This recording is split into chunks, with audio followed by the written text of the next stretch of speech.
अज़ियतों को पेश किया होगा और शब अबी तालिब को भी बयान किया गया होगा।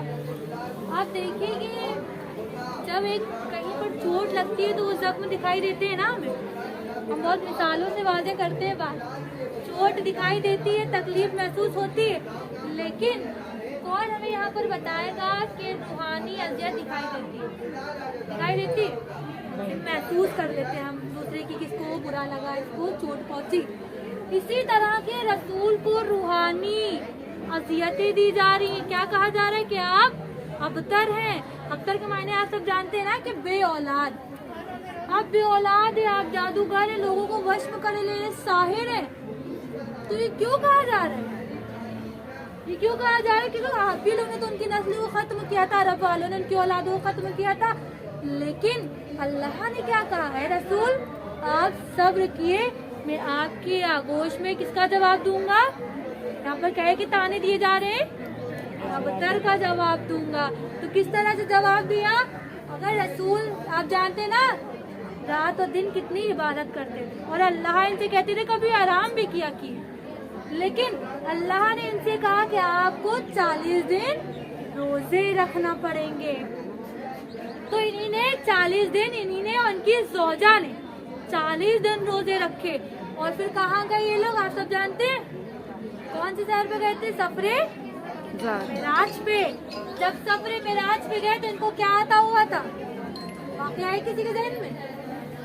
इनको से बता हुआ था, जिसको क्या कहते हैं? तोहफेतुल फिरदौस, जिसमें किसका नूर था? बीबी सैयदा का नूर था। फिर इन्ना तैना कल कौसर, यानी है रसूल मैंने आपकी गोद में ऐसी खैर कसीर कौसर अता कर दी है जो नस्ल कभी खत्म नहीं हो सकती। आप जानते हैं कि लड़कियों की कोई वैल्यू नहीं थी रसूल के ज़माने में, उनको दफना दिया जाता था, जो यतीम हो जाती थी तो उनकी शादियाँ होना ही मुश्किल हो जाती थी। लेकिन उस हालात में रसूल ने कितनी बेहतरीन परवरिश की अपनी औलाद की। आज इनकी ही बेटी की वजह से हम नस्लें कायम हैं और इनके दुश्मनों की नस्लों का अता पता कुछ भी नहीं है। शब अबी तालिब, आप भी आपने बयान सुना होगा, शब अबी तालिब कुछ इस तरह का, यानी एक सोसाइटी और एक एरिया, चारों तरफ से हमें घेर लिया जाए।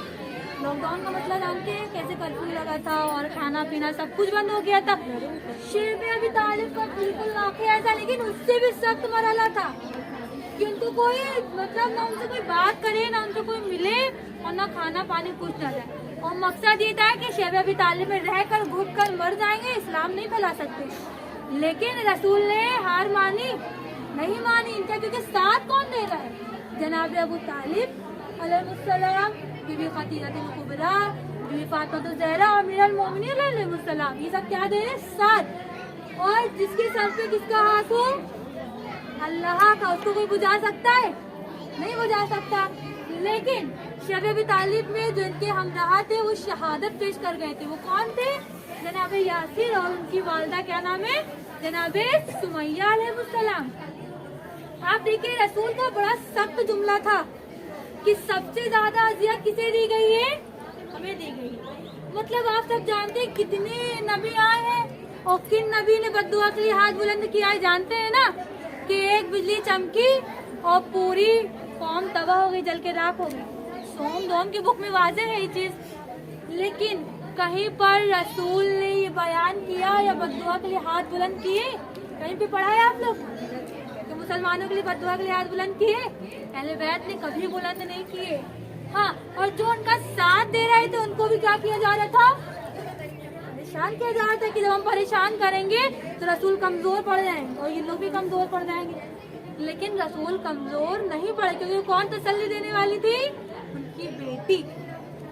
अब आप देखिए जो रसूल का घर था, रसूल अपने घर में तिलावत जब करते थे, यानी उनको इतना बेहतरीन अंदाज, लहजा और तलफ़्फ़ुज़ था कि जो इनकी कत्ल की साजिशें कर रहे हैं वो इनके दीवार के पीछे खड़े होकर क्या सुन रहे हैं? इनकी तिलावत।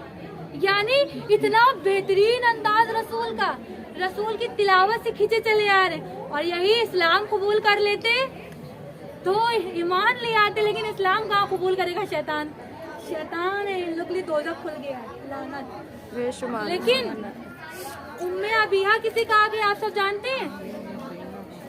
शहजादी इसके मायने क्या है? अपने बाप की आपके बाप की माँ। बेशक दुनिया में कोई औलाद ऐसी है जो अपने बाप की माँ है? किसी को लक़ब दिया है? नहीं। इनका किरदार था ऐसा, अपने बाप के जख्मों को साफ करती थी, तसल्ली देती थी, इसलिए इनको उम्मे अबीहा कहा गया। ये हमारे लिए क्या है? लेसन है। हमें चाहिए इनको आइडियल बनाए। यहाँ पर है कि ये एक जोजा है और इनके ये हस्बैंड है।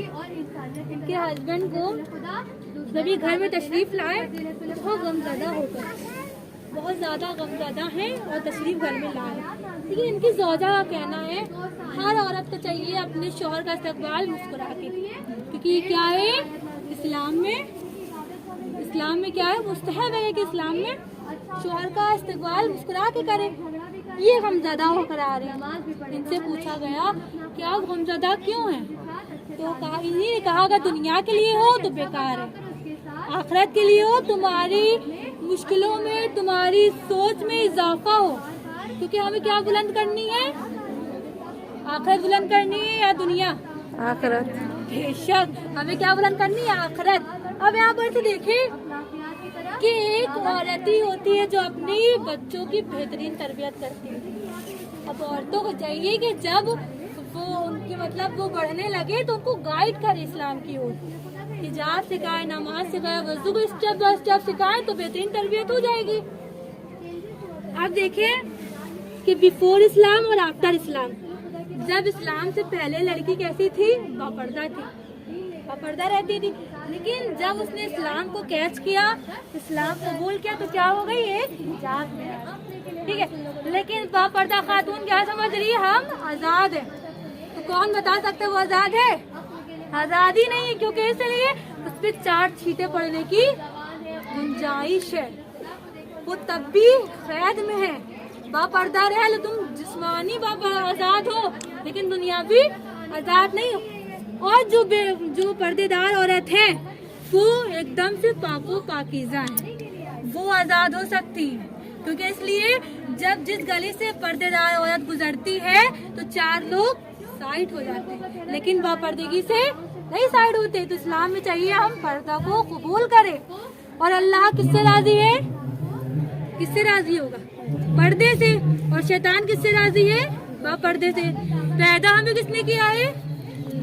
अल्लाह ने। तो हम किसकी तरफ जाएं? तो बेहतर है कि पर्दे को कैच करें, फॉलो करें, पर्दा करें और बीवी को आइडियल बनाए। वस्सलामु अलैकुम।